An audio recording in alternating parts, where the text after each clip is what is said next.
इस सेशन में हम लोग जो पिछला ईपीएफओ ईओ एओ का परीक्षा हुआ था 5 सितंबर को 2021 में, उसके क्वेश्चन पेपर को देखेंगे। ये आपके परीक्षा के लिए काफ़ी महत्वपूर्ण साबित होगा और ग्रुप में आपको पूरी तरीके से ये पेपर कराई जाएगी एग्ज़ामिनेशन से कुछ टाइम पहले, क्योंकि प्रीवियस ईयर के क्वेश्चन को देखना करना बहुत ज़्यादा ज़रूरी होता है, जिससे कि एग्ज़ामिनेशन के पैटर्न आपके समझ में आएंगे। बहुत लोगों को तो कन्फ्यूज़न इस बात की है कि क्या क्या पूछा जाता है, तो सिलेबस क्लियर नहीं है बहुत लोगों को, कैसे कैसे प्रश्न पूछे जाते हैं। तो सारे प्रश्न किस तरीके से पूछे गए थे वो सारे आप देख लीजिए। आपके ईओ एओ परीक्षा के लिए बहुत ही ज़्यादा हेल्पफुल ये वीडियो है।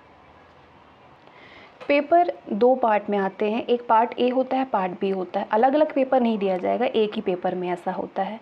तो भाग ए जो होता है उसमें इंग्लिश के क्वेश्चन होते हैं। कितने इंग्लिश पूछे जाते हैं? तो 20 प्रश्न इंग्लिश के पूछे गए थे। ठीक है, टोटल आपके 120 प्रश्न रहते हैं, जिसमें सारी चीज़ आपके शामिल हैं। ये 2021 का प्रश्न पत्र है। 5 क्वेश्चन पूछा गया था एनोनिम्स का। 5 क्वेश्चन आपके सिनोनिम के थे, स्पॉटिंग एरर था, फिलिंग द ब्लैंक्स था। ठीक है, और सबसे ख़ास बात ये चीज़ पूछा जाता है कि ये डायरेक्ट एनोनिम सिनोनिम नहीं पूछा जाता है कि आपको लेविश दे दिया गया और पूछा गया कि बताइए कि लेविश का एनोनिम क्या होगा। नहीं, ऐसा नहीं देता है। एक सेंटेंस देगा आपको। अब उस सेंटेंस में जो एक वर्ड को अंडरलाइन किया जाता है, उस अंडरलाइन वाले वर्ड का अपोजिट या सिनोनिम आपको बतानी होती है। ठीक है, तो एक तरीके से इजी भी होता है, क्योंकि अगर पूरे सेंटेंस डिफाइन कर दिया गया ना तो मीनिंग समझ में आ जाती है कि बोल क्या रहा है ये। उसके बाद ऑप्शन को एलिमिनेट करना बहुत इजी हो जाता है। कितने लोग सहमत हैं इस बात से? She always organises lavish parties on birthday.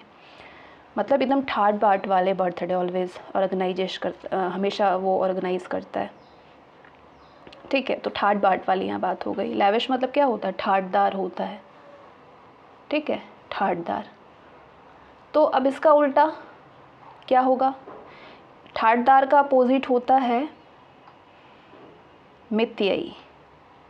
Hindi में पढ़ा है आप लोगों ने, ठाटदार का विलोम शब्द मितव्ययी। तो मितव्ययी का इंग्लिश यहाँ पे आपको कहीं दिख रहा है? डिसेंट मतलब तो सभ्य हो गया। हाँ, स्ट्रेंज मतलब तो बहुत स्ट्रेंज सा, बहुत अजीब सा है। चीप तो एकदम चीप खराब हो गया। फ्रूगल मतलब मितव्ययी होता है। तो यहाँ पे लेविश का एग्जैक्ट जो अपोजिट वर्ड है वो फ्रूगल है। The soldiers was greatly praised for his valour. तो यहाँ पे सोल्जर्स के पराक्रम की बात हो रही है। वेलर मीन्स पराक्रम होता है। तो जाहिर सी बात है कि यहाँ पे बहुत ही पराक्रमी लोगों की बात हो रही है, तो कुछ उल्टा इसका डरपोक टाइप होगा। तो आप तुरंत कहेंगे कवर्डाइज मतलब डरपोक होता है, यानी कायरता होती है। पराक्रम का उल्टा कायरता हो जाएगा। ठीक है। These regions are very fertile यहाँ उपजाऊ रीजन्स की बात हो रही है कि उपजाऊ है। तो जाहिर सी बात है इसका उल्टा बंजर होता है। अब आप कंफ्यूज होंगे, यहाँ बैरन भी दिया हुआ है और यहाँ पे स्टेराइल भी दिया है।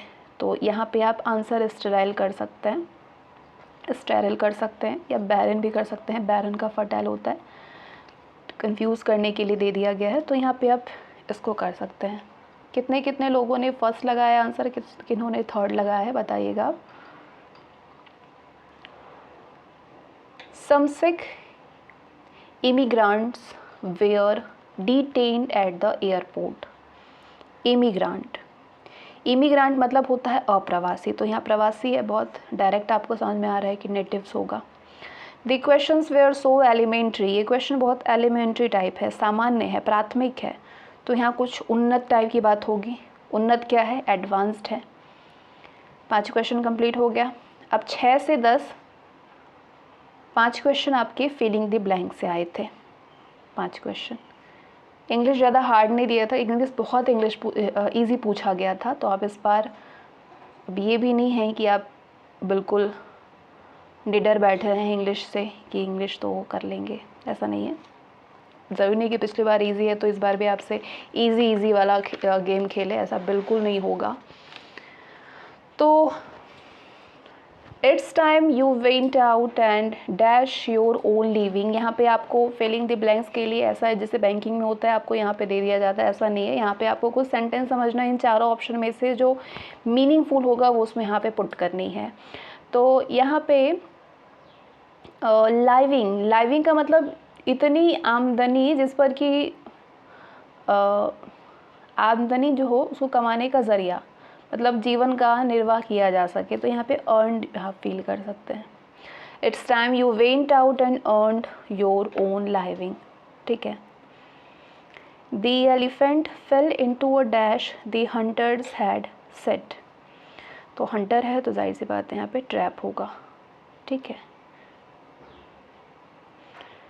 Next question, the dress is not really tight, it will dash when you have worn it. अब यहाँ पे ड्रेस है, ड्रेस के लिए कुछ खिंचाव का प्रयोग करेंगे, ठीक है, क्योंकि ड्रेस की बात हो रही है।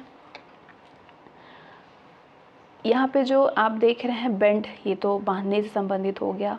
एक्सपेंड मतलब होता है विस्तार करना, स्क्विज मतलब होता है निचोड़ना। स्ट्रेच, ड्रेस को क्या किया जाता है, स्ट्रेच करना होगा, खींचना होगा, जोर से खींचना, तो यहाँ पे फील करेंगे आप stretch.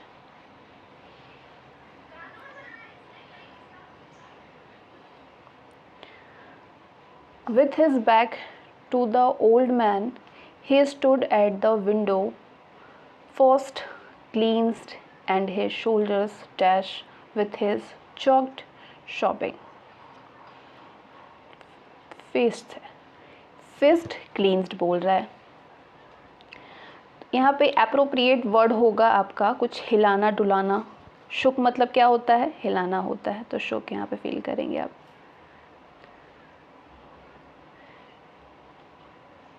The buried mother proudly received the gallantry award dash her brave son who had laid down his life in the recent war। तो यहाँ पे जो फ्रेजल वर्ब यूज़ होगा वो ऑन बिहाफ ऑफ होगा। ऑन बिहाफ ऑफ मतलब आपका होता है, ये एक फ्रेजल वर्ब है जिसका मतलब होता है कि किसी भी तरफ से। तो अवार्ड जो है वो किसी भी तरफ से आपका her brave son who had laid down his life in the recent war, ठीक है। तो 5 क्वेश्चन आपके फिलिंग द ब्लैंक से पूछा गया था। 5 क्वेश्चन आपके स्पॉटिंग एरर्स आए थे, तो चलिए स्पॉटिंग एरर्स देख लेते हैं। Neither the servants nor the clerk has done this, no error। neither के साथ nor यूज़ होता है, सिंपल में है ये, यहाँ पे has done, चलिए कोई यहाँ पे गलत नहीं है, आंसर होगा चौथा नो एरर। इस सेंटेंस में कोई भी गलती नहीं थी। The car which went past us when we were driving on the highway must have been doing at least 100 miles an hour। तो the car which went past us सही है। When we were driving on the highway, यहाँ past simple में है second form में, तो यहाँ पे we were driving on the highway सही है। Must have been doing at least 100 miles an hour, इसमें कोई एरर नहीं है, तो आप आंसर करेंगे चौथा नो एरर। 13वां क्वेश्चन है, Raju will be back home in an year after his stay abroad. Raju will be back in an year. अब यहाँ पे इन एन ईयर की जगह पे इज़ एन ईयर होना चाहिए था, क्योंकि यहाँ पे ईयर जो है वो कांस्टेंट साउंड कर रहा है, तो यहाँ इज़ एन ईयर होना चाहिए था, ठीक है। अगला है I have much work to do. Much work सही है, कोई इसमें गलती नहीं है। Develop into a science, psychology did not develop into a science based of careful observation and experimentation until the late 1800s second। Psychology did not develop into a science based on careful observation। Of की जगह पे यहाँ on होना चाहिए था। क्योंकि यदि कोई भी चीज़ फैक्ट या फिर आइडिया पे डिपेंडेड हो तो उस फैक्ट या फिर आइडिया का यूज़ उसे डेवलप करने के लिए किया जाता है, ठीक है। तो ऑन होगा, based on careful observation and experimentation until the late 1800 second. इसके बाद 5 क्वेश्चन सिनोनीम से आए थे और ये भी सेंटेंस की तरह ही आपको देगा और उस सेंटेंस में जो अंडरलाइन किया गया वर्ड होगा उसका आपको सिनोनीम बतानी थी। Today the newspaper is full of carnage and violence. Carnage मतलब होता है नरसंहार। ऑप्शन में आपको ब्लडशेड दिख रहा है, ब्लडशेड मतलब रक्तपात होता है। लस्ट, ब्लडशेड मतलब क्या होता है, रक्तपात होता है। लस्ट मतलब वासना होता है। कंसर्न मतलब चिंता होता है, ठीक है। और सैटर मतलब क्या होता है, ये कुछ हास्य से संबंधित है तो इसका तो मतलब ही नहीं है। नरसंहार का संबंध होगा ब्लडशेड से। The religious gift that makes man human is still alive in Indian soul. Religious मतलब होता है धार्मिक, तो यहाँ कुछ आध्यात्मिक से संबंधित होगा। स्पिरिचुअल आपको दिख रहा है, स्पिरिचुअल मतलब आध्यात्मिक होता है। मिस्टिकल ये रहस्यमय हो गया तो ये होगा नहीं, दूसरा होगा। It is difficult for us to imagine how much this safety means to everyone. Imagine मतलब किसी चीज़ की कल्पना करना होता है। तो imagine का यहाँ पे feel, तो imagine को हम करते नहीं हैं, समझते तो है नहीं, देखते तो है नहीं। imagine कल्पना मतलब किसी चीज़ पे हम विचार करते हैं, तो क्या होगा, think होगा। Public service is not merely something that occupies the hours you are doing it, but invades all your life and experience and affects them in one way or the other. Invades मतलब होता है आक्रमण करना। क्या होता है, आक्रमण करना होता है। तो आक्रमण करने से संबंधित आपको कोई शब्द यहाँ दिख रहा है। प्रिजर्व मतलब होता है किसी चीज़ को सुरक्षित रखना, तो ये है नहीं। डिमोलिशेस मतलब तहस नहस कर देना, ये भी होगा नहीं। कवर्स मतलब ढक के रखना, तो ये हो सकता है किसी चीज़ को, जैसे इन्वेड मतलब आक्रमण करना भी होता है, घुसपैठ करना भी होता है। स्पॉइल मतलब ख़राब कर देना, तो यहाँ मिलता जुलता वर्ड जो है वो कवर्स हो सकता है। He was in the early part of the 20th century a staunch nationalist of the liberal fold. liberal मतलब होता है उदारवादी, है ना। तो प्रोफ्यूज मतलब प्रचुर होता है या विपुल होता है, और प्लेनफुल मतलब भी प्रचुर होता है। ये दोनों एक दूसरे से मिलते जुलते शब्द हैं। अब यहाँ आते हैं, इसको तो हटा दे पहले ही। डॉगमेटिक मतलब होता है कहर। डॉगमेटिक मतलब कहर, तो कहर होगा नहीं। लिबरल उदारवादी है, तो टॉलरेंट मतलब होता है किसी चीज़ का सहनशील, किसी चीज़ को सहना, सहनशील करना। तो उदारवादी भी जाहिर से बात है किस चीज़ को सहता होगा, तो ये भी सहनशील है, ये भी सहनशील है, तो आंसर होगा चौथा। तो 20 क्वेश्चन आपके आए थे पार्ट ए में इंग्लिश के। अब इसके बाद जो बचे हुए आपके 100 क्वेश्चन हैं उसमें सारी चीज़ें मर्ज होंगी, जिसमें आपकी करंट अफेयर है, जीएस है, मैथ्स है, रीजनिंग है, स्पेशल है, सब चीज़ होगा। मैथ्स आपको सॉल्व नहीं किया जाएगा, मैथ्स रीजनिंग सॉल्व करोगे तो बहुत टाइम लग जाएगा, वीडियो लंबा हो जाएगा। सॉल्यूशन ग्रुप में कराई जाएगी, जिन्होंने ग्रुप नहीं ज्वाइन किया है वो कर सकते हैं, ग्रुप पे पूरा सोल्यूशन कराया जाएगा। हाँ, जिन्होंने ग्रुप ज्वाइन नहीं किया है वो ज्वाइन कर सकते हैं 9792568848 पे। यहाँ पे आपको अच्छे अच्छे मटेरियल प्रोवाइड किए जा रहे हैं और सारे ही ऑथेंटिक मटेरियल हैं, जिनको पढ़ने के बाद आपको हर चीज़ के बारे में जानकारी हो जाएगा कि परीक्षा में क्या है, कौन से सब्जेक्ट में क्या है, सारी चीज़ें, ठीक है। 8848 पे ये व्हाट्सएप ग्रुप है जहाँ पे आप मैसेज करके आप ग्रुप को ज्वाइन कर सकते हैं। तो इसके बाद ग्रुप में हाँ मैथ्स स्टार्ट हो रहा है, तो मैथ्स से रिलेटेड चीज़ मैं आपको बता दूं, क्योंकि मैथ्स रीजनिंग हमने स्टार्ट नहीं किया है।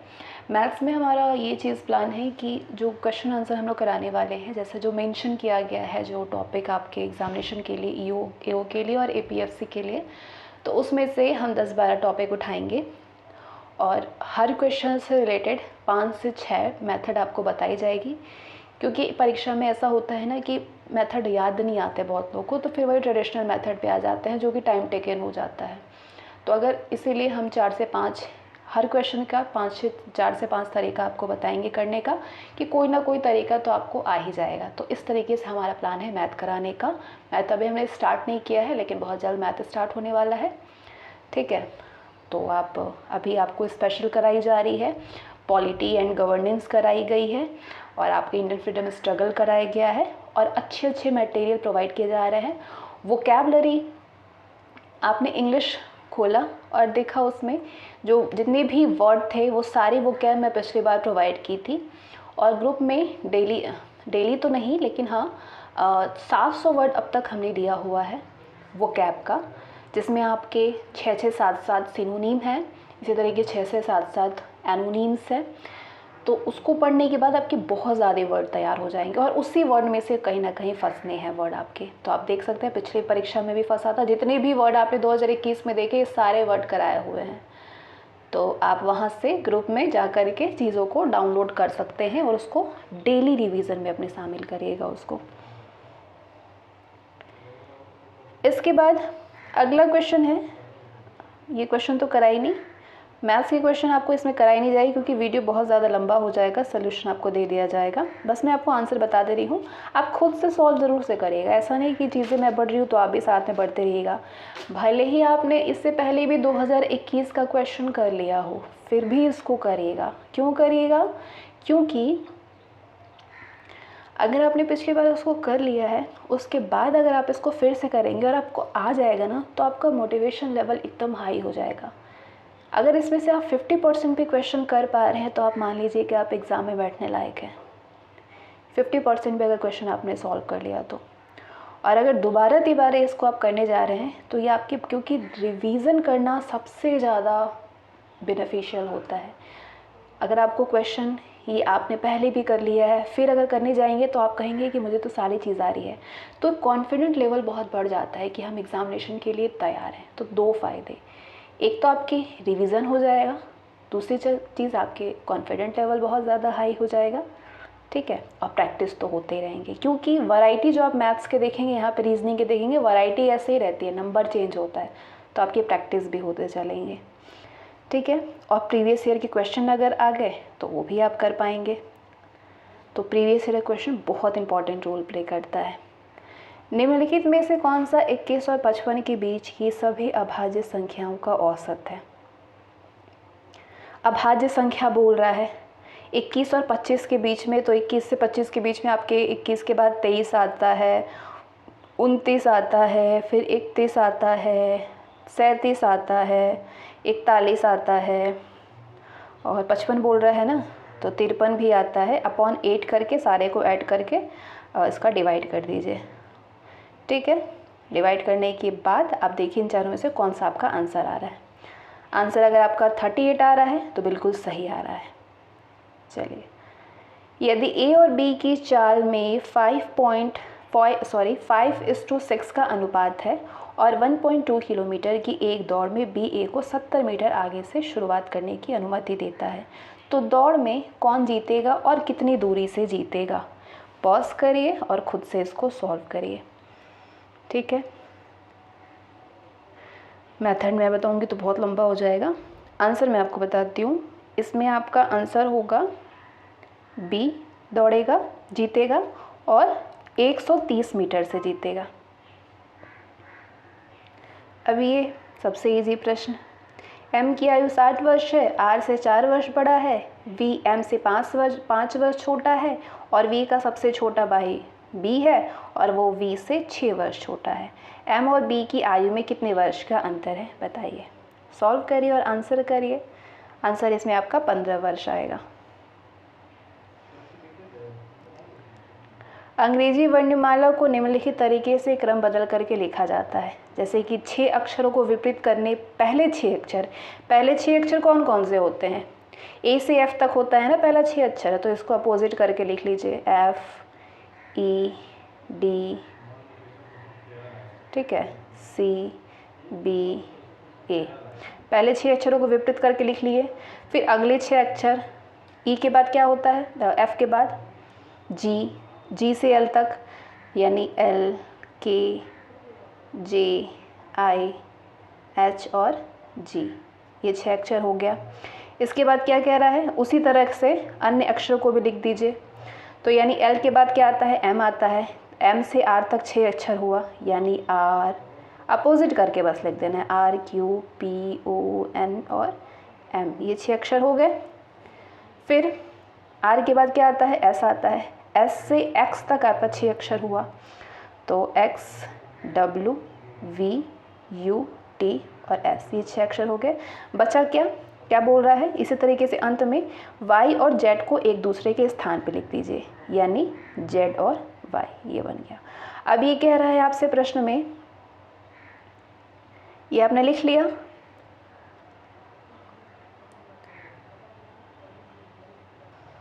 कह रहा है कि निम्नलिखित में से कौन सा अक्षर 13वें अक्षर के दाईं ओर चौथा अक्षर है। सारे अक्षर आपने देखा है, ये 13वें, 1 2 3 4 5 6 7 8 9 10 11 12 13, 13वें के दाईं चौथा। अब दाईं आप इधर जाएंगे, अपने राइट हैंड से आप देखेंगे कि आप किधर दाएं जा रहे हैं, तो इधर जा रहे हैं, दाएं चौथा 1 2 3 4 एन आ रहा है, यानी एन क्या है, आपका आंसर होगा। ए बी के साथ परिवर्तित होता है, तो निम्नलिखित में से कौन सा कथन सही है। ए बी के साथ अगर परिवर्तित होगा तो व्युक्रमानुपाती भी होगा और मूल के साथ भी परिवर्तित होगा, ये दोनों ही आंसर होगा। ठीक है, नेक्स्ट क्वेश्चन है अकाउंटिंग से, शेष परीक्षण यानी ट्रायल बैलेंस। ट्रायल बैलेंस के संबंध में निम्नलिखित कथनों में से कौन सा सही है, ये बताइए आप। ट्रायल बैलेंस तो पहले आप समझ लीजिए कि किसी भी एक जो कि इम्पॉर्टेंट अगर कोई डेट होगा तो उस पर एक व्यवसाय को विभिन्न बही खातों में युक्त एक बयान होता है। ट्रायल बैलेंस को स्टेटमेंट, ट्रायल बैलेंस होता है एक स्टेटमेंट जो कि डेट, किसी भी मतलब विशिष्ट डेट पर एक व्यवसाय के सभी खाता बही खातों को सूचीबद्ध करता है।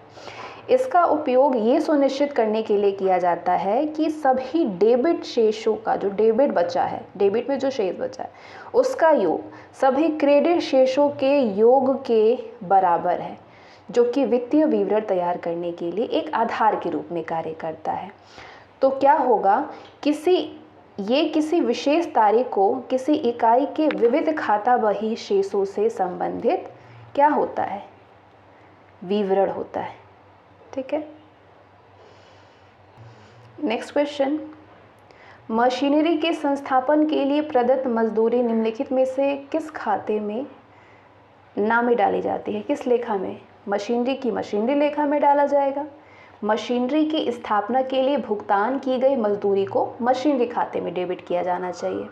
इसी तरीके से मजदूरी को ट्रेंडिंग अकाउंट से डेबिट नहीं किया जाना चाहिए, क्योंकि ये मजदूरी पूंजीगत व्यय का प्रतिनिधित्व करती है, तो इसे मशीन की लागत से जोड़ा जाना चाहिए। किस में जाएगा, मशीनरी लेखा में जाएगा, मशीनरी खाते में जाएगा।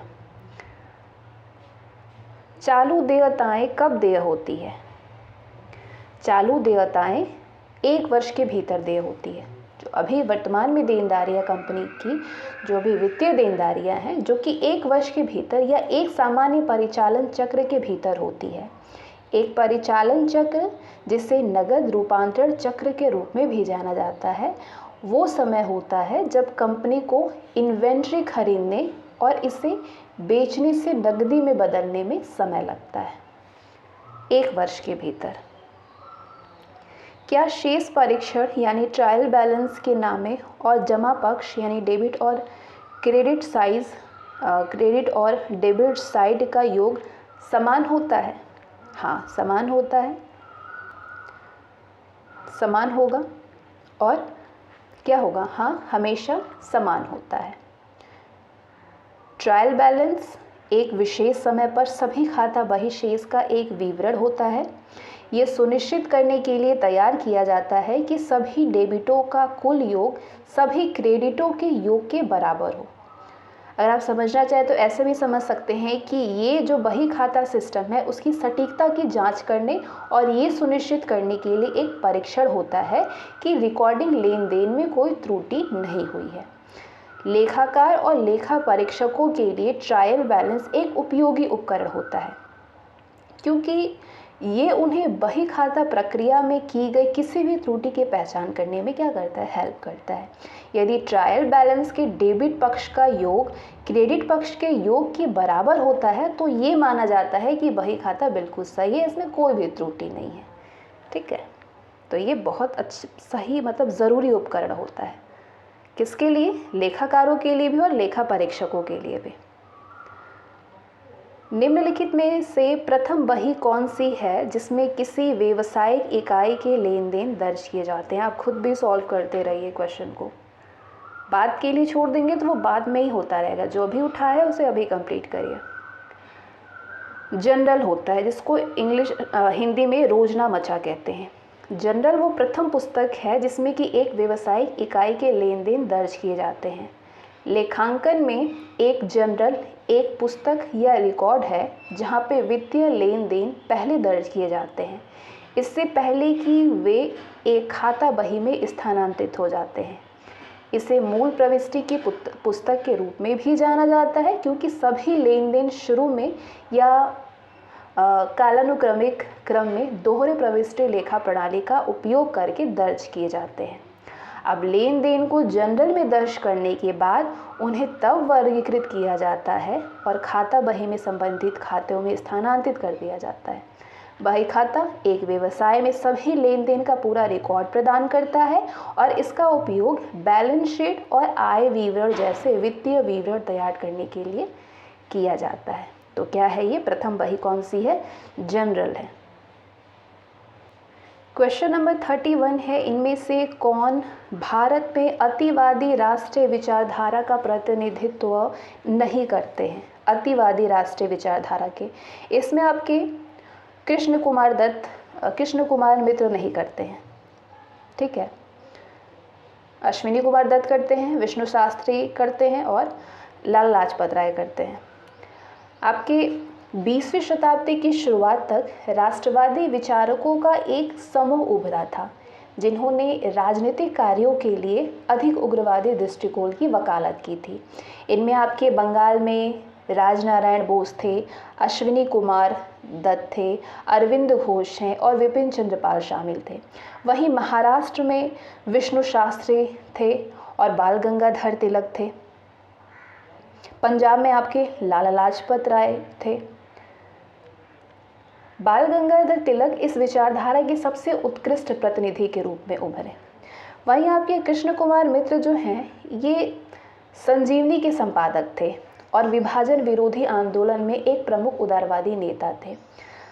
संजीवनी की बात शुरू हुई है तो संजीवनी के बारे में आपको बता दिया जाए कि संजीवनी में अपनी पत्रकारिता के अलावा मित्र जो हैं इन्होंने कई किताबें भी लिखी हैं, और जैसे कि जिनमें आपके मोहम्मद चरित्र हैं, बुद्ध देव चरित्र हैं और बौद्ध मर धर्म का संक्षिप्त विवरण है। मित्र ने एक आत्मकथा कृष्ण कुमार मित्र आत्मचरित्र भी लिखी है अपनी। तो इनमें से कौन विचारधारा में नहीं है? कृष्ण कुमार मित्र नहीं है। अगला क्वेश्चन है, रैयतवाड़ी क्षेत्रों की स्थिति के बारे में निम्नलिखित में से कौन सा सही है? रैयतवाड़ी 18वीं शताब्दी के अंत में कैप्टन अलेक्जेंडर रीड और सर थॉमस मुनरो के द्वारा तैयार किया गया था और ये बाद में मद्रास प्रेसिडेंसी के गवर्नर के रूप में पेश की गई थी। अब रैयतवाड़ी प्रणाली के तहत किसानों द्वारा, आपको हम रैयतवाड़ी सिस्टम समझा रहे हैं, रैयतवाड़ी प्रणाली के तहत में किसानों के द्वारा भू राजस्व का भुगतान सीधे राजस्व को किया जाता था। रैयत नामक व्यक्तिगत खेती करने वाले को भूमि की बिक्री, हस्तांतरण और पट्टे पर देने का पूरा अधिकार था। रैयतवाड़ी बस्ती में लगान बहुत अधिक था जिससे कि साहूकारों का दबदबा था और अमीर किसान और गरीब किसान उनके द्वारा फंस गए थे। तो इसके बारे में जो सही है वो है कि अधिकांश भूमि साहूकारों, व्यापारियों और धनी किसानों के हाथों में चली गई थी जिन्होंने सामान्यतः पट्टेदारों की सेवाओं का उपयोग किया था। 1911 में निम्नलिखित में से किसने बम्बई में सोशल सर्विस लीग की स्थापना की थी? 1911 में आपके एनएम जोशी, इन्होंने सोशल सर्विस लीग नामक एक संगठन की स्थापना की थी। लीग ने स्वयंसेवकों के लिए प्रशिक्षण कार्यक्रम आयोजित किए थे, जिनकी सेवाओं का उपयोग बाद में अकाल, महामारी, बाढ़ और अन्य आपदाओं से पीड़ित लोगों के राहत कार्यों के लिए और गरीबों की जो निराश्रय हो गए थे उनके कल्याण कार्यक्रमों के लिए भी किया गया था। निम्नलिखित में से कौन कांग्रेस पार्टी में अपरिवर्तनवादी समूह में शामिल नहीं थे? अपरिवर्तनवादी समूह में इनमें से सरदार वल्लभ भाई पटेल शामिल नहीं थे। 1922 में चौरी चौरा कांड के बाद महात्मा गांधी ने असहयोग आंदोलन वापस ले लिया। इस पर कांग्रेस पार्टी के नेताओं के बीच में काफ़ी असहमति हुई थी, जबकि कुछ नेता असहयोग जारी रखना चाहते थे और अन्य विधायिका के बहिष्कार को समाप्त करना और चुनाव लड़ना चाहते थे। पूर्व को नो चेंजर कहा जाता था और ऐसे नेताओं में राजेंद्र प्रसाद, सरदार वल्लभ भाई पटेल, राजगोपालाचारी शामिल थे और अन्य जो विधान परिषद में प्रवेश करना चाहते थे और ब्रिटिश सरकार को भीतर से बाधित करना चाहते थे, उन्हें परिवर्तन समर्थक कहा जाता था। इन नेताओं में CR दास थे, मोतीलाल नेहरू थे, श्रीनिवास अयंगर शामिल थे। अपरिवर्तनवादी में आपके सरदार वल्लभ भाई पटेल शामिल नहीं थे। निम्नलिखित में से कौन कैबिनेट मिशन का सदस्य नहीं था? कैबिनेट मिशन का सदस्य इसमें से लॉर्ड वेवेल नहीं था। 19 फरवरी 1946 को हाउस ऑफ कॉमन्स में ब्रिटिश प्रधानमंत्री क्लीमेंट एटली ने कैबिनेट मिशन को भेजने के निर्णय की घोषणा की थी। भारत में कैबिनेट मिशन में 3 ब्रिटिश कैबिनेट सदस्य शामिल थे। कैबिनेट मिशन में लॉर्ड पैथिक, जिन्हें लॉर्ड लॉरेंस के नाम से हम जानते हैं, भारत के राज्य सचिव सर स्टैफोर्ड क्रिप्स, व्यापार बोर्ड के अध्यक्ष और AV अलेक्जेंडर, एडमिरल्ट्री के पहले लॉर्ड शामिल थे। कैबिनेट मिशन का नेतृत्व लॉर्ड पैथिक लॉरेंस ने किया था। राष्ट्रीय सरकार की स्थापना के लिए राजनीतिक नेताओं के साथ में बातचीत करने और सत्ता के हस्तांतरण के लिए एक मशीनरी को गति देने के लिए इस मिशन को भारत भेजा गया था। तो जो नहीं थे वो लॉर्ड वेवेल नहीं थे, क्रिप्स थे, पैथिक लॉरेंस थे, AV अलेक्जेंडर थे। निम्नलिखित में से टेस्ट क्रिकेट के इतिहास में बाएं हाथ के बल्लेबाजों के विरुद्ध 200 विकेट लेने वाले खिलाड़ी कौन थे? रविचंद्र आश्विन। भारत के ऑफ स्पिनर रविचंद्र आश्विन टेस्ट क्रिकेट के 143 साल के इतिहास में बाएं हाथ के बल्लेबाजों के खिलाफ 200 विकेट लेने वाले पहले खिलाड़ी बने हैं। उन्होंने अपने 18वें मैच में अपना 100वां टेस्ट क्रिकेट विकेट लिया था, जो कि मील का पत्थर बनाने वाले सबसे तेज भारतीय गेंदबाज बन गए हैं और 80 से अधिक वर्षों में विश्व में सबसे तेज गेंदबाज बन गए। नेक्स्ट है, लोकसभा के निम्नलिखित अध्यक्षों में से कौन सा अध्यक्ष के रूप में अपने निर्वाचन के बाद औपचारिक रूप से राजनीतिक दल से अलग हो गए थे? नीलम संजीव रेड्डी। डॉक्टर नीलम संजीव रेड्डी स्वतंत्रता के बाद से एकमात्र अध्यक्ष हैं जिन्होंने अध्यक्ष का पद संभालने के बाद औपचारिक रूप से अपने राजनीतिक दल, किस दल से थे? कांग्रेस पार्टी से थे, इस्तीफा दे दिया अपने राजनीतिक दल से। वो भारत के 6ठे राष्ट्रपति भी थे, नीलम संजीव रेड्डी, जो कि निर्विरोध चुने गए थे। नीलम संजीव रेड्डी राष्ट्रपति निर्विरोध चुने गए थे और अपने कार्यकाल के दौरान जनता पार्टी के मोरारजी देसाई, चरण सिंह और कांग्रेस की इंदिरा गांधी के नेतृत्व वाली 3 सहकारी के शपथ लिए था। 3 मतलब सरकारों के साथ में शपथ ग्रहण किया था।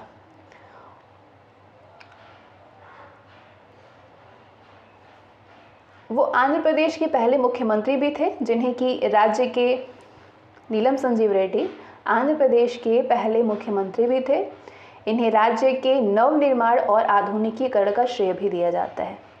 और नीलम संजीव रेड्डी 3 सरकारों के शपथ ग्रहण के साथ अभूतपूर्व राजनीतिक उथल पुथल देखी थे। तो जो राजनीतिक दल से अलग हो गए थे वो है नीलम संजीव रेड्डी।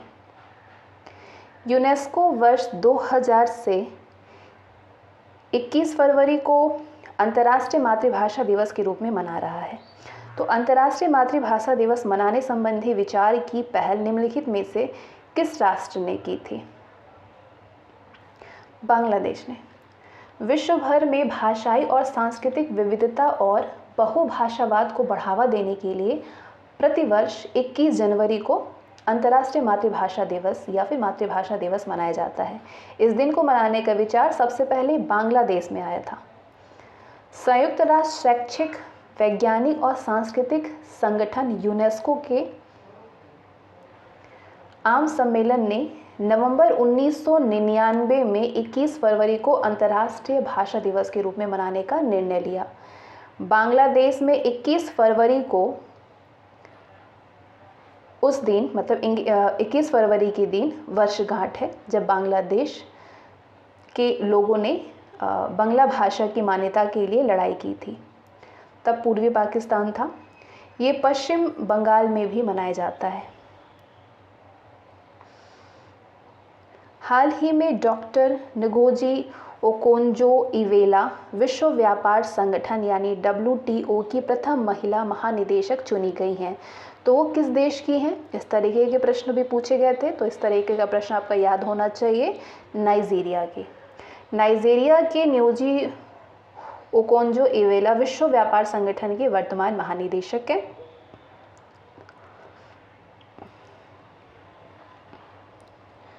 तो चलिए, ये WTO के महानिदेशक रहीं और 1 मार्च को 2021 में इन्होंने पदभार ग्रहण किया था।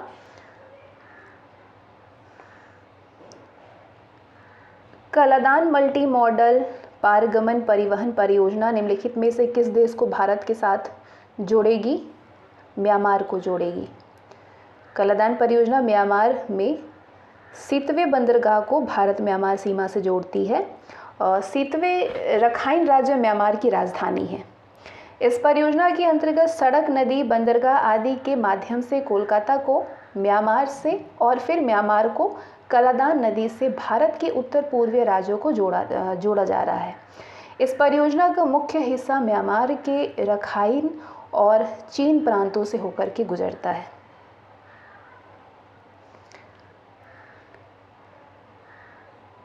एक और 100 के बीच की संख्याओं में अंक 3 इस प्रकार कितनी बार आएगी कि वो संख्या जिसमें 3 आता है वो 3 से विभाजित नहीं हो।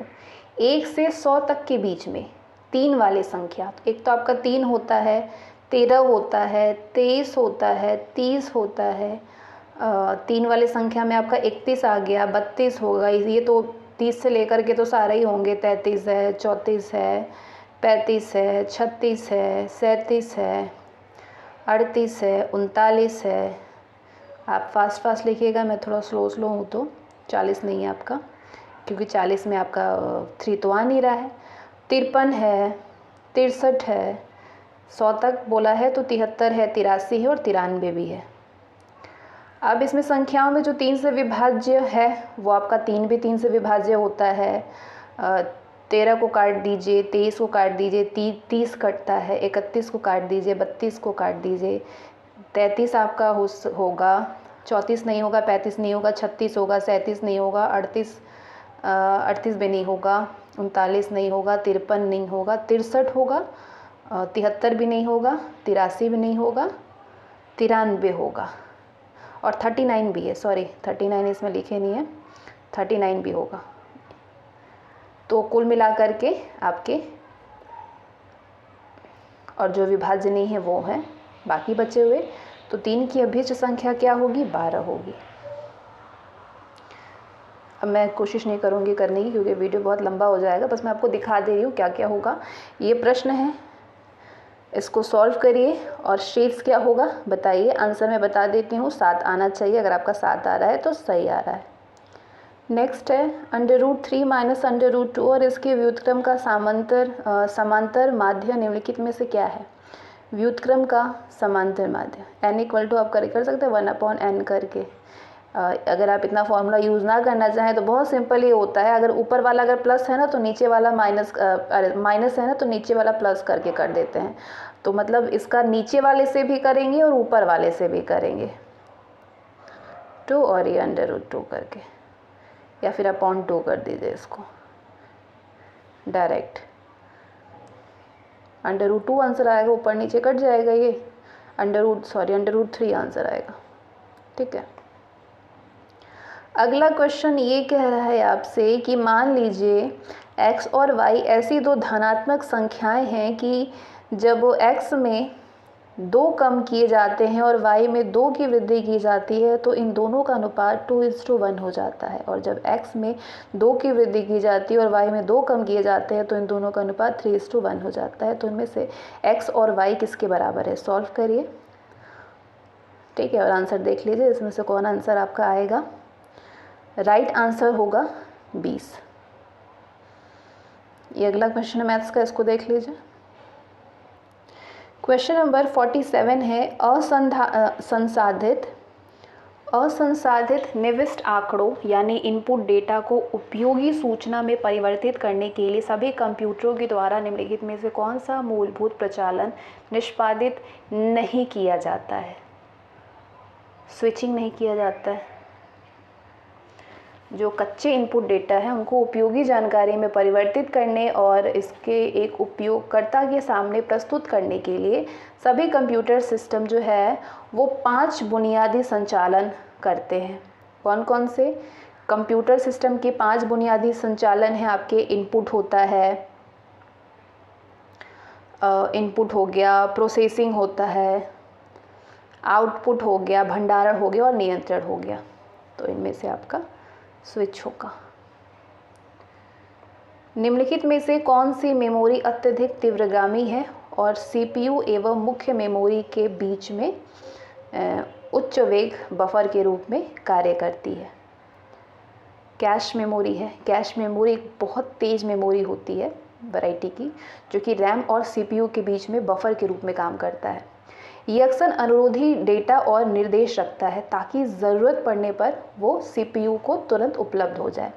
कैश मेमोरी का उपयोग मेन मेमोरी से डेटा एक्सेस करने के औसत समय को कम करने के लिए किया जाता है। निम्नलिखित में से कौन सा वेब ब्राउज़र नहीं है। कंप्यूटर एप्लीकेशन के भी क्वेश्चन अब स्टार्ट किए जाने वाले हैं। कंप्यूटर एप्लीकेशन आपको जो पढ़ना है वो पिछला वाला भी आप देख लीजिए, और अब जो आपको चीज़ें दी जाएगी वो भी पढ़िएगा। ग्रुप को जो भी ज्वाइन नहीं किया है वो फटाफट से ज्वाइन कर लीजिए, कहीं आपकी चीज़ें जो हैं जो कम समय में हम देने की कोशिश करें कहीं आपको छूट ना जाए। तो web browser world wide web पर सूचना संसाधनों को पुनः प्राप्त करने, प्रस्तुत करने और ट्रैवर्स करने के लिए एक सॉफ्टवेयर एप्लीकेशन होता है। ठीक है, सबसे लोकप्रिय वेब ब्राउज़र गूगल क्रोम है, माइक्रोसॉफ्ट है, मोज़िला फायरफॉक्स है और एप्पल की सफारी है। फेडोरा ऑपरेटिंग सिस्टम एक ओपन सोर्स ऑपरेटिंग सिस्टम है जो कि लिनक्स ओएस कर्नेल आर्किटेक्चर पर आधारित होता है।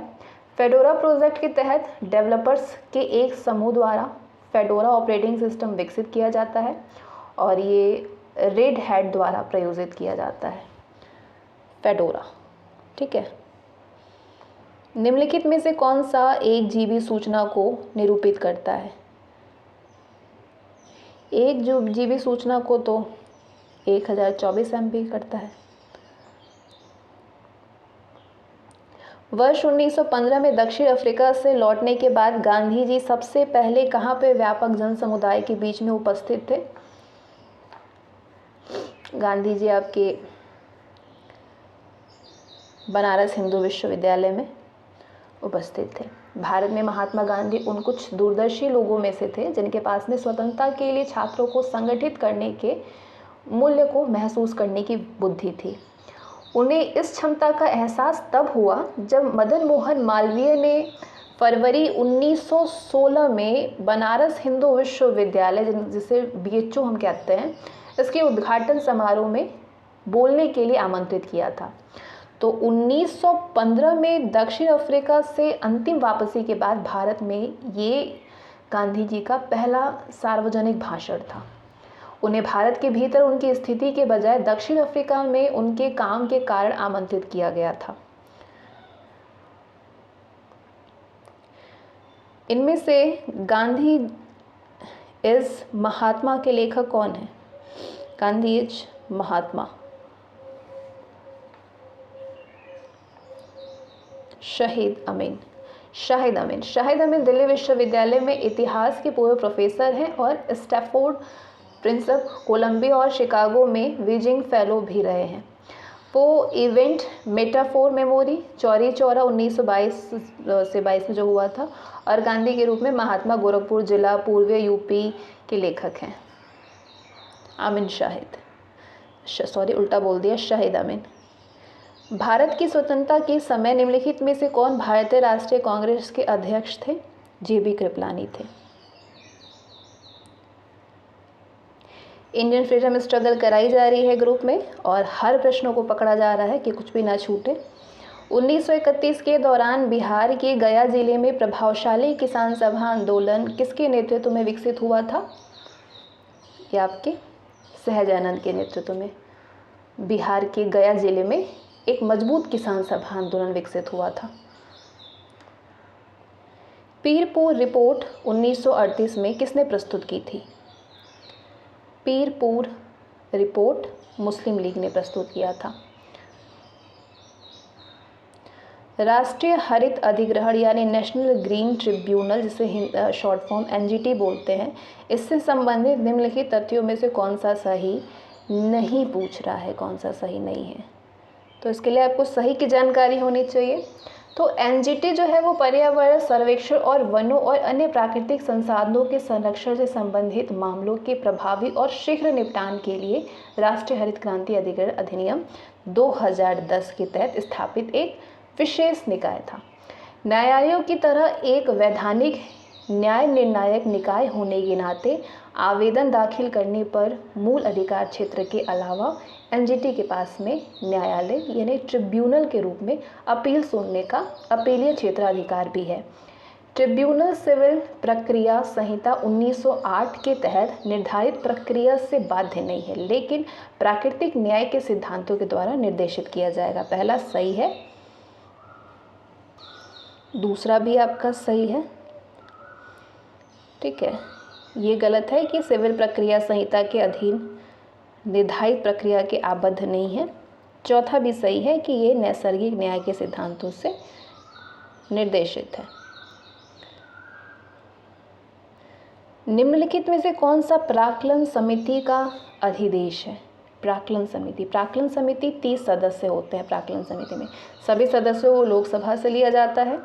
अनुमान समिति के कार्य हैं कि ये समिति बताती है कि प्राक्कलन में निहित नीति के अनुरूप क्या मितव्ययिता बरती जा रही है और संगठन कार्यकुशलता और प्रशासन में क्या क्या सुधार किए जा रहे हैं, ठीक है।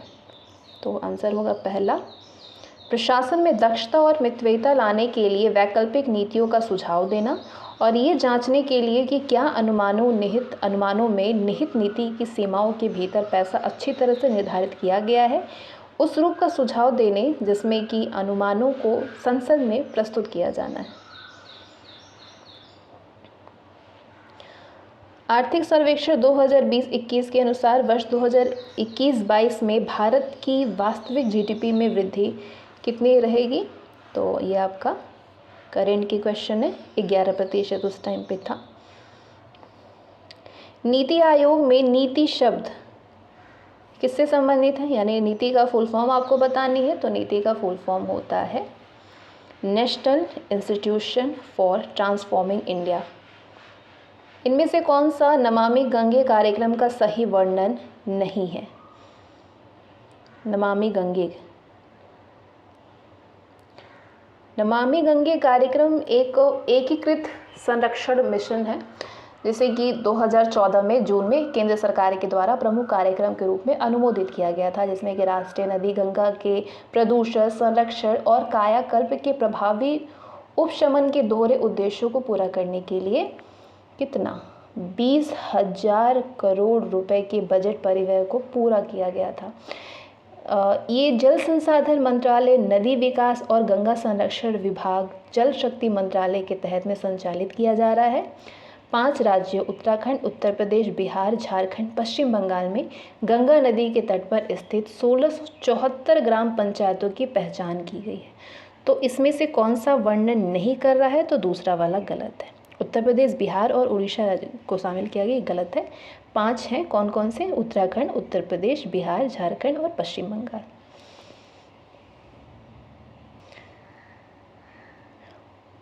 उपदान संदाय अधिनियम 1972 के अधीन कर्मचारियों को देय उपदान की अधिकतम राशि कितनी है? 20 लाख है। ठीक है। ग्रेच्युटी नियोक्ता द्वारा कर्मचारियों को दिया जाने वाला लाभ है ये। केंद्र के द्वारा हाल ही में स्वीकृत एक संशोधन ग्रेच्युटी की अधिकतम सीमा बढ़ा दी गई है।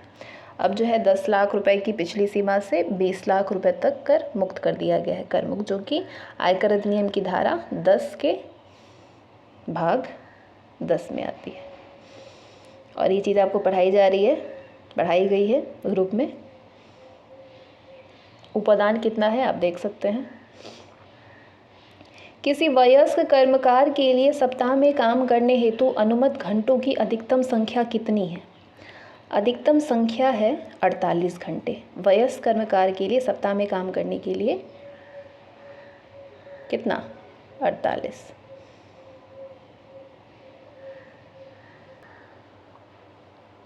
वो अधिकतम अवधि क्या है जिसमें कि समुचित सरकार न्यूनतम मजदूरी अधिनियम 1948 के अधीन मजदूरी की न्यूनतम दरों की समीक्षा करेगी और उन्हें संशोधित करेगी?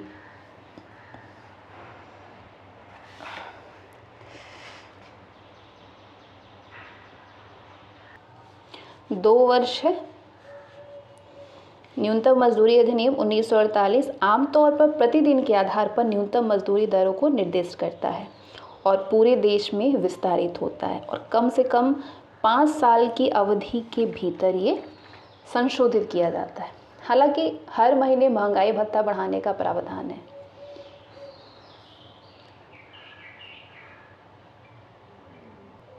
सुकन्या समृद्धि योजना के अधीन वो अधिकतम राशि कितनी है जिसे किसी वित्तीय वर्ष के दौरान जमा किया जा सकता है? अधिकतम राशि है 1.5 लाख रुपए। ठीक है। सुकन्या समृद्धि योजना बालिकाओं के लिए एक छोटी जमा योजना है, जैसे कि बेटी बचाओ बेटी पढ़ाओ अभियान के एक भाग के रूप में शुरू किया गया है, जो कि आकर्षक ब्याज दर प्राप्त करेगी और आयकर छूट प्रदान करेगी। सुकन्या समृद्धि खाता लड़की के जन्म से लेकर के 10 साल की उम्र तक किसी भी समय खोला जा सकता है, जिसमें कि न्यूनतम जमा राशि कितना? 250 रुपये है और एक वित्तीय वर्ष के दौरान इस खाते में अधिकतम 1.5 लाख रुपए जमा किए जा सकते हैं। खाता किसी भी डाकघर या वाणिज्यिक बैंकों की अधिकृत शाखाओं में खोला जा सकता है।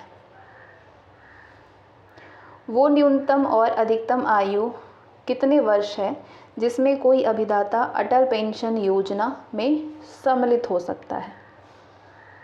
18 वर्ष और 40 वर्ष। सकल लाभ का आशय क्या होता है? सकल लाभ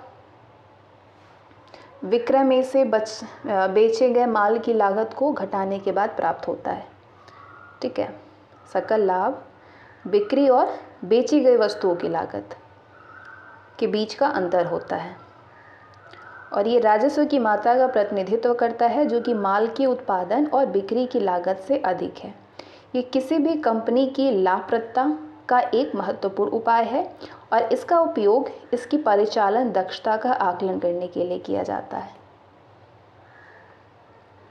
वो आधारभूत लेखांकन संकल्पना क्या है जो कि लाभों की किसी प्रत्याशा का नहीं अपितु सभी संभावित हानियों के प्रावधान का समर्थन करती है?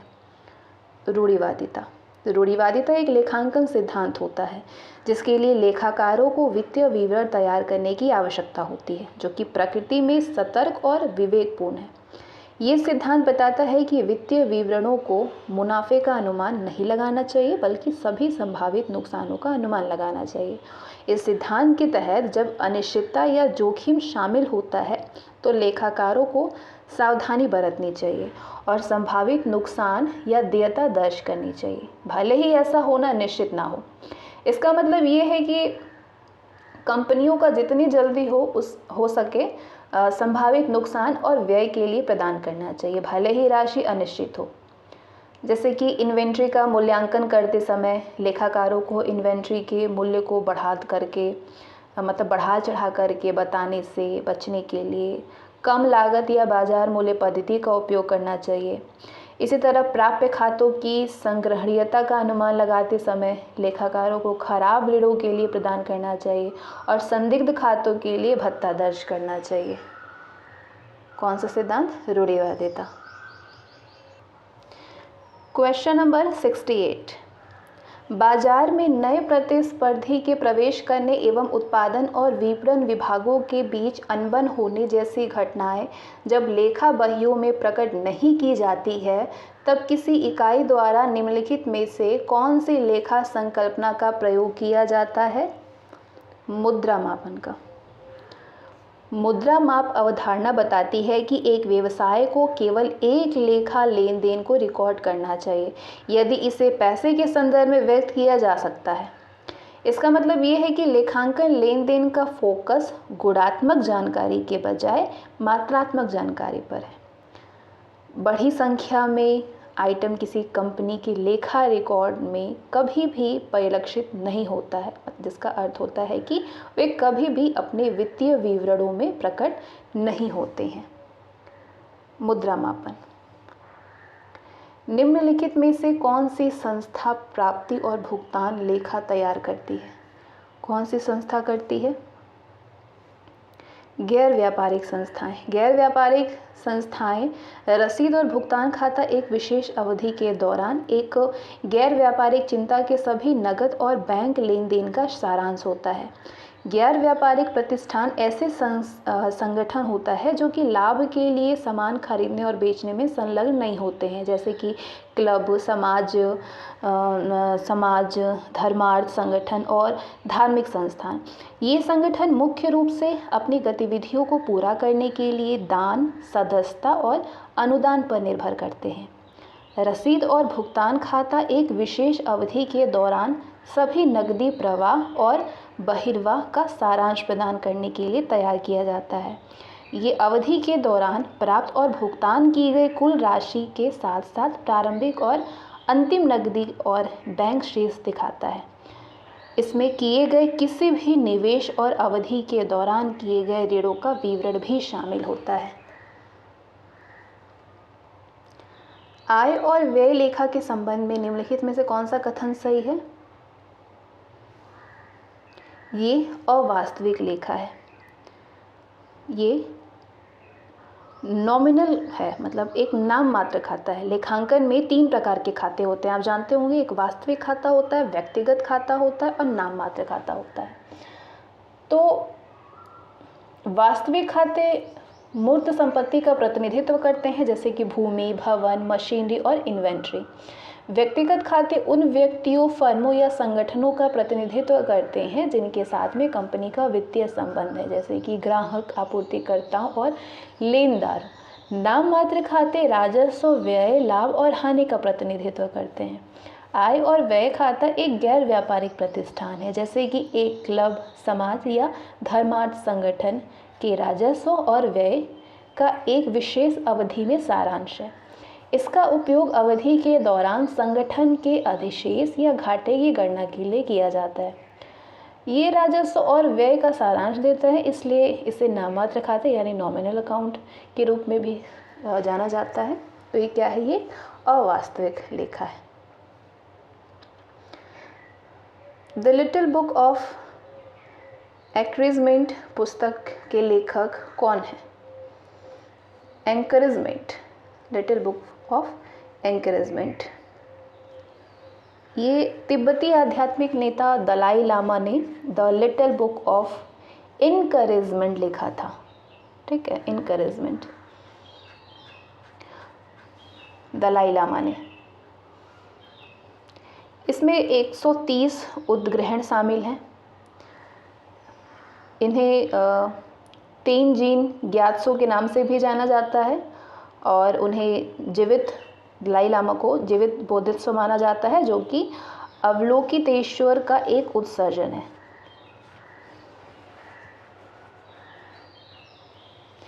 भारत सरकार ने प्रतिवर्ष किस दिन को पराक्रम दिवस के रूप में मनाने की घोषणा की है?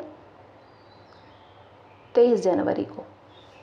केंद्र सरकार ने सुभाष चंद्र बोस की जयंती को पराक्रम दिवस के रूप में मनाने का फैसला लिया है 23 जनवरी को। डेज भी आपको याद होना चाहिए किस दिन क्या मनाई जाती है। 16वीं शताब्दी की प्रसिद्ध कलाकृति सालवाटर मुंडी की एक प्रतिकृति जो कि कथित तौर पर चोरी हो गई थी, हाल ही में इटली में पुलिस द्वारा बरामद की गई है। तो इस चित्रकला को बनाने का श्रेय किसे है? विंची को, लियोनार्डो दा विंची। सैन्य शक्ति ranking global fire power index 2021 में भारत को कौन सा स्थान मिला था? 4th स्थान मिला था। नाओमी ओसाका ने ऑस्ट्रेलियाई ओपन टेनिस टूर्नामेंट 2021 का महिला एकल खिताब जीता, तो उन्हें निम्नलिखित में से किसे फाइनल में हराया था? जेनिफर ब्रेडी को हराया था। ये करंट वाले क्वेश्चन है, तो इसको आप स्पोर्ट ज़रूर देखिएगा करंट के। 5 वर्ष पहले एक पति और उसकी पत्नी की औसत आयु 23 वर्ष थी जब उनका विवाह हुआ था। पति पत्नी और उसके बच्चे की औसत आयु अब 20 वर्ष है, तो बच्चे की आयु अब कितनी है बताइए। तो इसको सॉल्व करिए और अपना आंसर दीजिए। आंसर आपका आएगा 4 वर्ष। क्वेश्चन देख लीजिए और इसको सॉल्व कर लीजिए।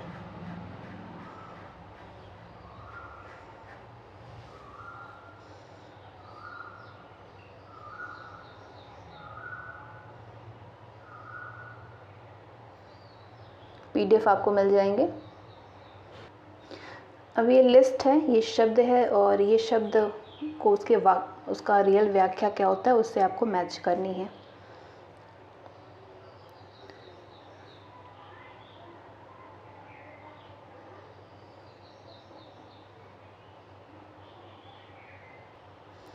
बंदी यानी किसी नियोजन स्थान का स्थायी रूप से बंद कर दिया जाना। कर्मकार कुशल अकुशल अथवा शारीरिक कार्य करने के लिए किसी उद्योग में नियोजित कोई व्यक्ति। हड़ताल यानी कर्मचारियों के द्वारा काम बंद कर दिया जाना। और तालाबंदी प्रबंध द्वारा घोषित कार्यस्थल की अस्थायी बंदी। ठीक है, बंदी किसी नियोजन स्थान का स्थायी रूप से बंद कर दिया जाना।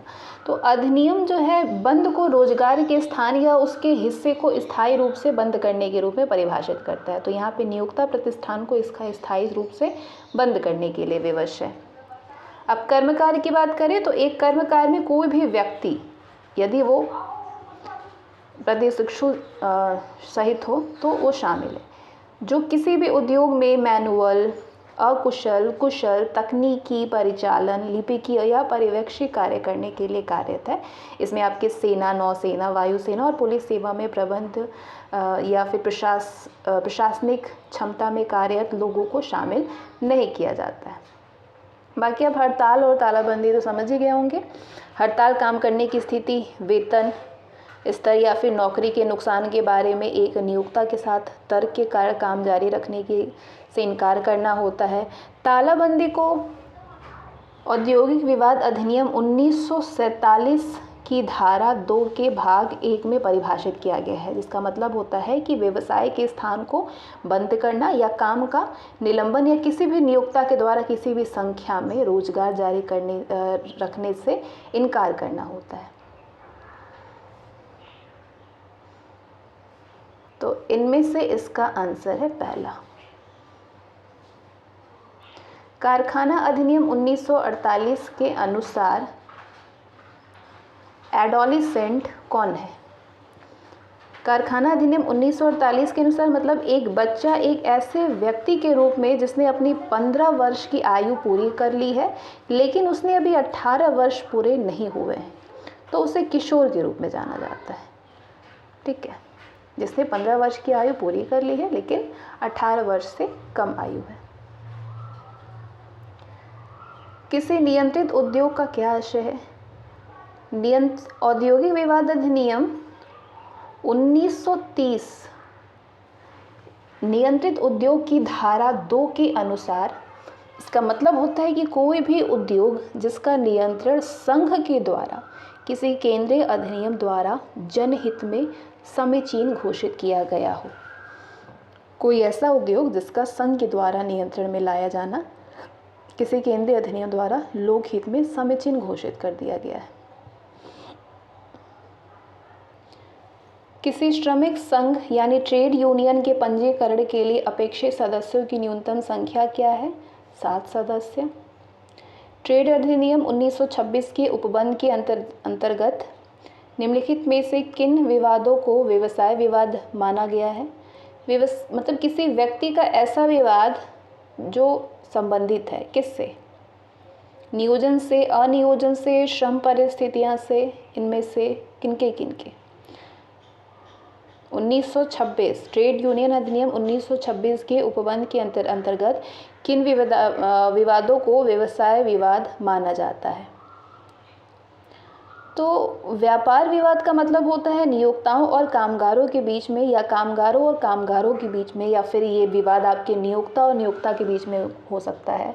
तो किसी भी व्यक्ति के रोजगार या गैर रोजगार या रोजगार की शर्तों पर या फिर श्रम की शर्तों से जुड़ा हो, या कर्मचारी का मतलब होता है व्यापार या उद्योग में कार्य सभी व्यक्तियों से, चाहे वो नियोक्ता के रोजगार में हो या फिर नहीं हो, उसके साथ में व्यापार विवाद उत्पन्न हो जाता है। तो आप कहेंगे कि इनमें से तीनों, पहला, दूसरा और तीसरा, तीनों।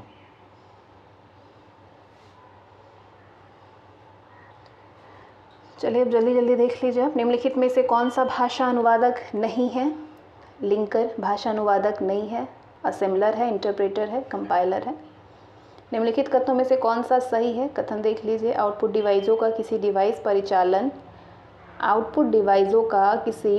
परिचालन प्रयोक्ता द्वारा उपबंध किए गए इनपुट की कंप्यूटर उपयोगी के रूप में व्याख्या करता है। निष्पादन किए जाने वाले परिवर्ती अनुदेश पर दृष्टि रखने के लिए निम्नलिखित में से कौन सा रजिस्टर का उपयोग किया जाता है?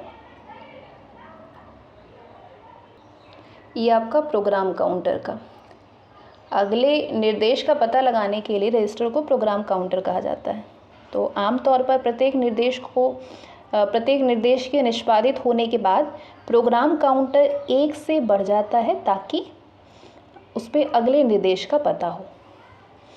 निम्नलिखित में से कौन सा ऑडियो फाइल फॉर्मेट नहीं है? इसमें से ऑडियो फाइल फॉर्मेट SWF नहीं है। तो SWF ये फाइल एक एडोब फ्लैश फाइल फॉर्मेट होता है जिसमें कि वीडियो और वेक्टर आधारित एनिमेशन होते हैं। तो SWF इसका शॉर्ट फॉर्म होता है, लेकिन कभी कभी इसे शॉक वेव प्रारूप के रूप में भी जाना जाता है। आई बिट सूचना के संचयन के लिए प्रयुक्त किसी अनुक्रमिक इलेक्ट्रॉनिक परिपथ को किस रूप में निर्दिष्ट किया जाता है? फ्लिप फ्लॉप के रूप में। फ्लिप फ्लॉप एक इलेक्ट्रॉनिक सर्किट होता है जिसमें कि 2 स्थिर अवस्थाएं होती हैं जिनका उपयोग बाइनरी डेटा को स्टोर करने के लिए किया जा सकता है। अलग अलग इनपुट को लागू करके संग्रहित डेटा को बदला जा सकता है, और ये एक ऐसा उपकरण होता है जो कि डेटा के एक बीट को संग्रहित करता है। इसके 2 अवस्थाओं में से एक का प्रतिनिधित्व करता है और दूसरा 0 का प्रतिनिधित्व करता है। और फ्लिप फ्लॉप और लैच कंप्यूटर संचार और कई अन्य प्रकार की प्रणालियों में उपयोग किए जाने वाले डिजिटल इलेक्ट्रॉनिक सिस्टम के मूलभूत निर्माण खंड होते हैं। निर्गुण भक्ति का संबंध किससे है? निर्गुण भक्ति का संबंध है ईश्वर के निराकार स्वरूप की उपासना से। अब यहाँ पे मेडिवल भी पूछ लिया गया था। आईने अकबरी में मुग़ल शासन की सरहदों के भीतर किसे बढ़ावा देने का प्रयास किया गया था। इस बार आपको एक फ़ायदा हो जाएगा ये कि जब आपको पढ़ाई जाएगी APSC की चीज़ें तो उससे आपका अगर EO में पूछ लिया गया तो वो भी आपके कवर हो जाएंगे। तो आईने अकबरी में मुग़ल शासन की सरहदों के भीतर शक्तिशाली शासक वर्ग के समर्थन से सामाजिक समरसता को बढ़ावा दिया गया। गांधी जी ने दांडी नामक यात्रा का प्रारंभ किस स्थान से किया था? साबरमती आश्रम से। निम्नलिखित में से कौन कांग्रेस पार्टी में समाजवादी गुट के सदस्य नहीं थे? तो आपके राजेंद्र प्रसाद नहीं थे, जयप्रकाश नारायण थे, NG रंगा थे, नरेंद्र देव थे। मेघालय के वर्ष 1835 के शिक्षा संबंधी कार्यवित्त में इसमें से किसकी अनुशंसा नहीं की गई थी? अंग्रेजी माध्यम में शिक्षण की गई थी, उदार साहित्यिक प्रशिक्षण की गई थी, शिक्षा के उच्च स्तरों पर केवल पाश्चात्य विषयों का प्रशिक्षण ये आपका किया गया था। शिक्षा के उच्च स्तरों पर पाश्चात्य और प्राच्य दोनों विषयों का शिक्षण ये नहीं किया गया था। ब्रह्मपुत्र नदी के ऊपर धुबरी और फूलबारी के बीच में प्रस्तावित पुल से निम्नलिखित में से कौन सा राज्य असम के साथ में सीधे जुड़ जाएगा? सारे क्वेश्चन देखिए और करिए खुद से, क्योंकि ऐसे ही ऐसे प्रश्नों से आपका पाला पड़ने वाला है। तो मेघालय, ठीक है, धुबरी फूलबारी ब्रिज भारतीय राज्यों असम और मेघालय को जोड़ने वाली ब्रह्मपुत्र नदी पर एक प्रस्तावित 4 लेन पुल है। ये पुल भारत में एक नदी पर सबसे लंबा पुल है जो कि 19 किलोमीटर से अधिक में फैला हुआ है। निम्नलिखित कथनों में से कौन सा सही है? सारे कथन देखिए और बताइए इनमें से कौन कौन सा सही है। भारत रामसर कन्वेंशन का हस्ताक्षर करता है। रामसर कन्वेंशन आर्द्र भूमि संरक्षण से संबंधित है। इस समय भारत में 76 रामसर स्थल हैं। तो आपका भारत रामसर कन्वेंशन का हस्ताक्षर करता है और रामसर कन्वेंशन आर्द्र भूमि सर्वेक्षण से संबंधित है। ये दोनों सही है। निम्नलिखित में से कौन सा प्रधानमंत्री कृषि सिंचाई योजना का उद्देश्य नहीं है?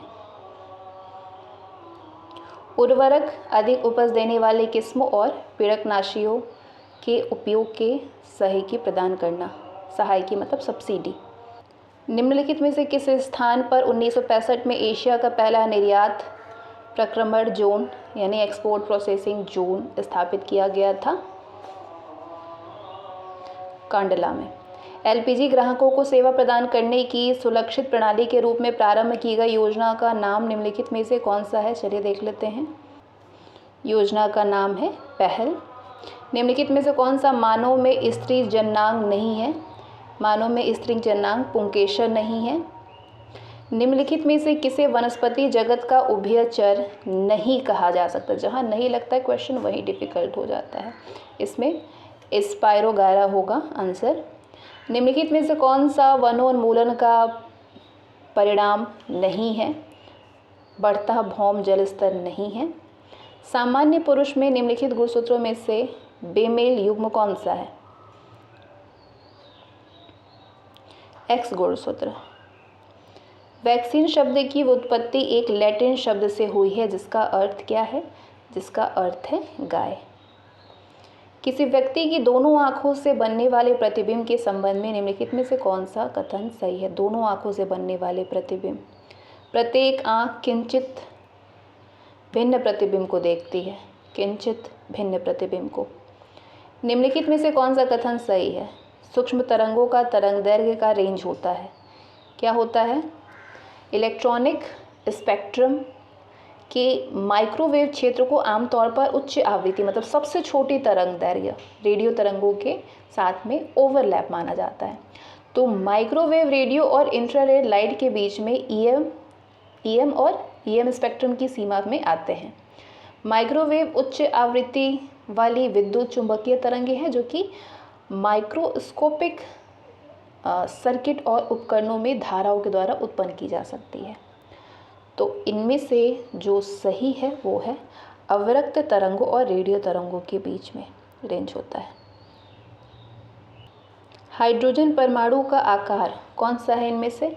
हाइड्रोजन परमाणु का आकार होता है 10 to the power -10 m।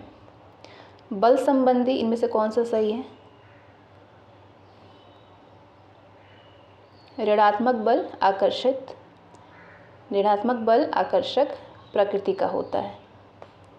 यदि किसी परावैद्युत पदार्थ को किसी बाह्य वैद्युत क्षेत्र में रखा जाए तो निम्नलिखित में से कौन सी परिघटना होगी? ध्रुवण होगा। जल में मिलाए जाने पर निम्नलिखित में से कौन सा पदार्थ पीएच को परिवर्तित नहीं करेगा? NaCl नहीं करेगा। जल में मिलाए जाने पर इनमें से कौन सा प्रकाश किरण पुंज प्रकीर्णन नहीं करेगा? Copper sulphate. धात्विक जिंक में से किसका अपचयन नहीं करेगा? इनमें से Al3+। निम्नलिखित में से किसने प्रोटॉन की खोज की थी? प्रोटॉन की खोज किया था रदरफोर्ड ने। निम्नलिखित संतुलन समीकरण पर विचार कीजिए। केमिस्ट्री से अच्छे खासे क्वेश्चन पूछे गए थे लास्ट ईयर। तो यहाँ पे जो समीकरण दिया हुआ है इसको आप देखिए। मोल के साथ में इसके 2.0 मोल की अभिक्रिया CH3O3OH की कितने मोल प्राप्त किए जा सकते हैं? 1 मोल।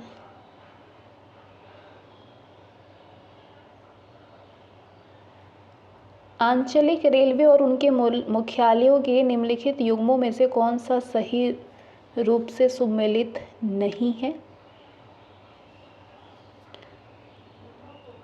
मध्य रेलवे भारतीय रेलवे के 18 क्षेत्रों में से है।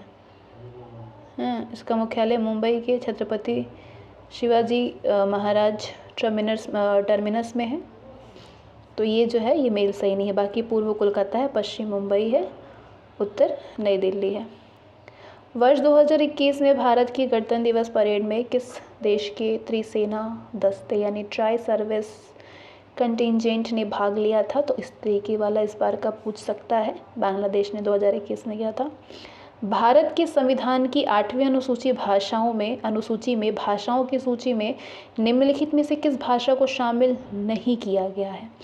तो आपका डोगरी, मैथिली, संथाली शामिल किया गया, भोटी नहीं शामिल किया गया। नेवी अभ्यास के रूप में ऑपरेशन गर्म हवा और सर्द हवा का संचालन किसके द्वारा किया जाता है? BSF के द्वारा किया जाता है। ठीक है। And the last question is निम्नलिखित में से स्वतंत्र पार्टी के संस्थापक कौन थे? स्वतंत्र पार्टी के संस्थापक आपका C राजगोपालाचारी थे। तो 120 प्रश्न आपने बना लिया होगा पिछली बार का। तो बताइए क्या 50% से अधिक क्वेश्चन अगर आपके सही हुए हैं तो आप समझ लीजिए कि इस एग्जामिनेशन में तो आप बीट कर जाएंगे। ठीक है। और अगर दोबारा अगर आप इसको कर रहे हैं तो आपका मोटिवेशन लेवल और हाई हो गया होगा कि आप कर पा रहे हैं, इसका मतलब आप कर जाएंगे। PDF आपको टेलीग्राम पे भी दिया जाएगा और ग्रुप में सोल्यूशन भी दिया जाएगा। जिन लोगों ने अब तक ग्रुप ज्वाइन नहीं किया है वो फटाफट से ग्रुप ज्वाइन कर लीजिए, जहाँ पे आपको तैयारी करने में एक अच्छा अनुभव महसूस होगा। 9792568848 पे।